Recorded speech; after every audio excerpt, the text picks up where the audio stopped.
the safeguard mechanism which is flooding the newspapers at the moment and the media. What is that all about? Yeah, well, thank you for the intro, David. It's really about an additional tax placed on business, an additional carbon tax. We started this process about 20 years ago when we decided, or the Howard government was pressured into accepting a small mandatory requirement of renewable energy, which means wind and solar, be incorporated in all our electricity bills. Now, of course, this sort of energy is always very expensive, and even though we have a whole lot of agencies, including CSIRO in Australia, telling us that it's the cheapest form of energy, it could never possibly be introduced unless it has a subsidy. And that's been so from the day one and remains so today, even though various parties say renewable energy was very cheap. Nowhere in the world has any renewable energy been introduced without a subsidy. And usually the subsidy is somewhat hidden, as it is in Australia, where you and I don't know we're paying it, but we are paying it because our retailer is required to incorporate increasing amounts of that. So we have that subsidy introduced by the Howard government in 2002 and gradually jacked up. It was introduced at a very small level, and it's gradually been jacked up to be required at about 25% of our energy resources or energy uses, electricity uses. So one way or another, it was kind of running out of steam. The Abbott government tried to actually withdraw it totally, but failed to do so. Of course, Turnbull wanted to amplify it, and the Morrison government did very little either way. Now Labour has come in, and the Morrison government did put a magic charge in there. They called it a kind of an offset machinery, but it was all going to be voluntary. But now that mechanism has become mandatory, or will become mandatory later this week.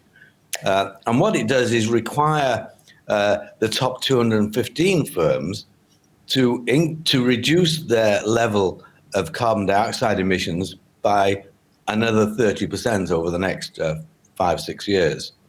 And that's on top of the reductions that have taken place.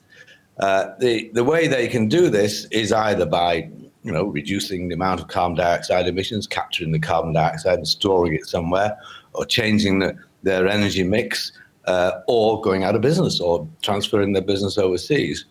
All of these measures involve a cost.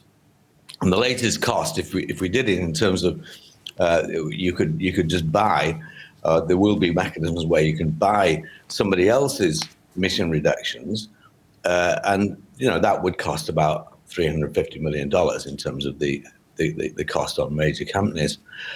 So we will see a mixture of higher cost on these companies and reduced output, all of which mainly these companies are in the international tradable sector. So we'll see them reduced in terms of their ability to produce and gain incomes in Australia.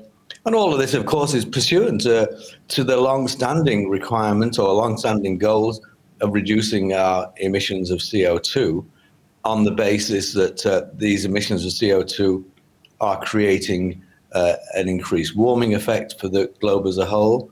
Of course, Australia's portion of that is infinitesimally small, but that increased warming effect is basically promoted by international bodies and by left-wingish or greenish areas of politics generally. And there has indeed been a warming, of course, but that warming seems to have stopped. Since about 2012, there's been no warming.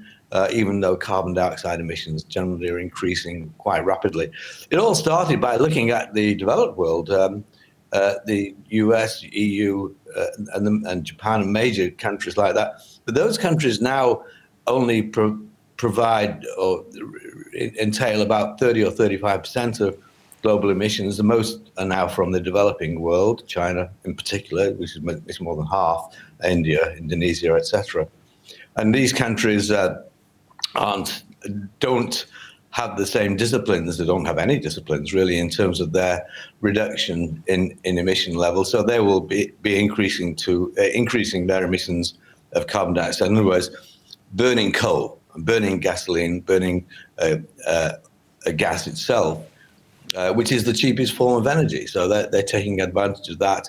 Meanwhile, the Western world, and Australia is very much in the forefront of this, is reducing our use of this sort of energy, which is far and away the cheapest way to produce things. And of course, energy is not only something that heats our houses and is important in that respect, but it's the most vital ingredient of industrial output.